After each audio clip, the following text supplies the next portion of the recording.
Tiap-tiap individu tidak memiliki kemerdekaan dan hak kepemilikan, sehingga menguntungkan si miskin namun merugikan bagi si kaya. Kedua, kapitalisme dengan prinsip menitik beratkan kepentingan individu di atas kepentingan masyarakat. Akibatnya lahirlah the richer in the poorer, yang kaya semakin kaya dan yang miskin semakin miskin, yang kuat memakan yang lemah, yang pintar memakan yang bodoh. Homo homini lupus inequality institute, penghisapan manusia terhadap manusia menjadi peradaban. Hadirin, hanya membawa duka dan untayan air mata bagi kaum duafa. Ketiga, konsep Islam dengan unsur keseimbangan dalam pemberdayaan. Agar harta tidak hanya dirasakan oleh orang-orang kaya di antara kamu sekalian, tetapi dirasakan pula oleh kaum duafa. Prinsip tersebut diantaranya diaplikasikan melalui pelaksanaan zakat. Karena itulah zakat solusi pemerataan kesejahteraan dan pembangunan adalah tema yang akan kami sampaikan dengan landasan surah At-Taubah ayat 103 sebagai berikut.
Dari godaan syaitan yang terkutuk, dengan menyebut nama Allah yang Maha Pengasih, Maha Penyayang. Ambillah zakat dari sebagian harta mereka. Dengan zakat itu kamu membersihkan dan mensucikan mereka, dan berdoalah untuk mereka. Sesungguhnya doa kamu itu menumbuhkan ketentraman jiwa bagi mereka, dan Allah Maha mendengar, Maha mengetahui. Para hamba Allah dan kekasih Rasulullah yang berbahagia, kalimat hus dalam ayat tersebut yang bermakna ambillah di samping menunjukkan wajibnya berzakat, juga mengisyaratkan agar dibentuk lembaga zakat yang profesional dan proporsional. Kenapa demikian? Pertama, karena kesadaran seseorang untuk membayar zakat itu hanya sedikit. Dan yang kedua, harus membentuk lembaga amil zakat harus memiliki yang bagus. Lalu, apa hikmah zakat bagi seorang muzaki? Ayat tadi menjelaskan.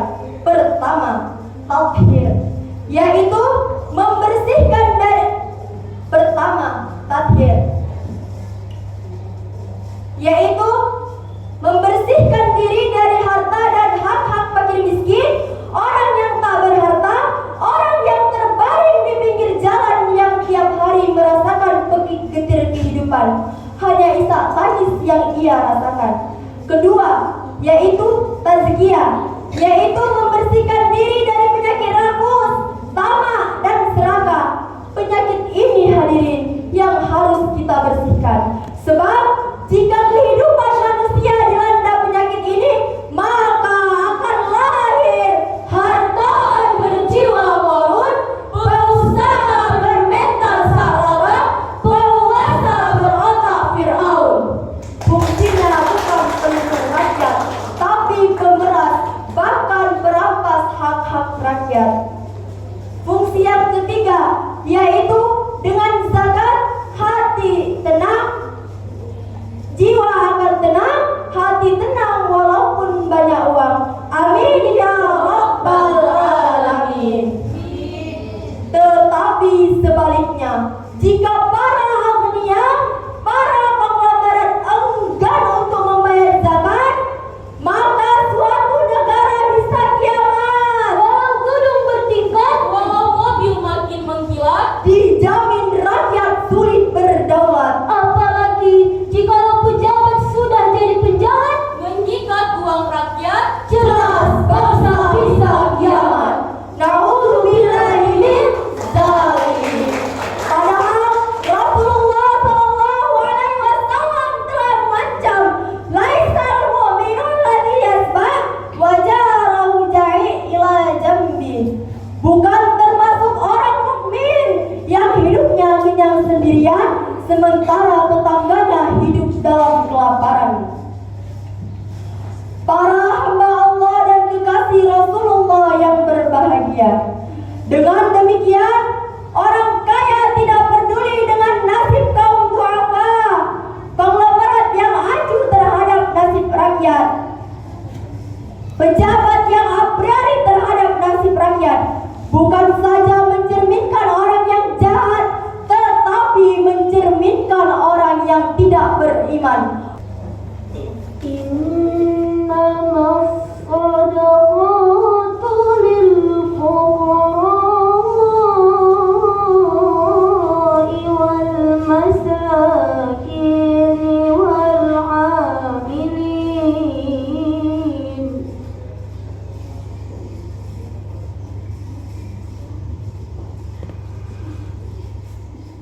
wal masakin wal 'amilin 'alaiha wal mu'allafati qulubuhum wa fir riqab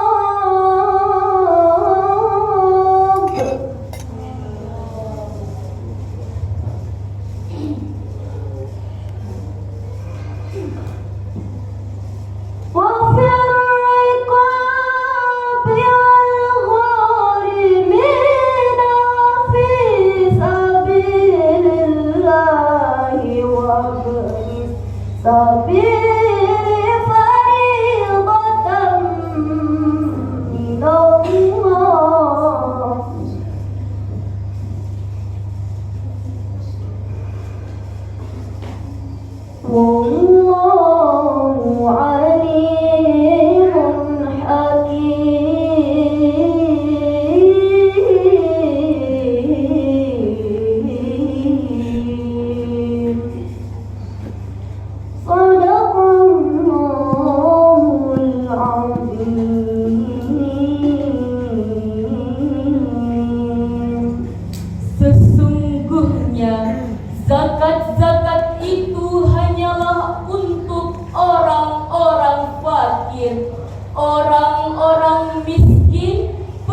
mensucikan Allah, dan Allah Maha mengetahui, Maha bijaksana. Maha benar Allah dengan segala firman-Nya. Para hamba Allah dan kekasih Rasulullah yang berbahagia, kemiskinan, kebodohan, dan keterbelakangan adalah 3 permasalahan besar yang saat ini. Namun, di antara ketiganya, kemiskinan yang paling berbahaya. Sebab, kebodohan dan keterbelakangan muncul akibat kemiskinan. Menurut Dr. Didin Hafifuddin, agar kemiskinan tidak bertambah dan bertambah, ada 3 hal yang harus kita lakukan berkaitan dengan kewajiban zakat. Pertama, kita harus mengeluarkan zakat, dan yang kedua, kita harus mengisyaratkan agar dibentuk lembaga zakat yang profesional, dan yang ketiga, kita harus memberdayakan zakat untuk memasyarakatkan masyarakat kita. Semoga dengan adanya Badan Amil Zakat dapat mengurangi kemiskinan sehingga mengisyaratkan kemasyarakatan kita. Sebelum saya akhiri, ada senandung yang mengingatkan kita. Berzakat, ayo berzakat, Ayo bersihkan hartamu. berzakat, ayo berzakat, ayo sucikan hartamu. Berzakat,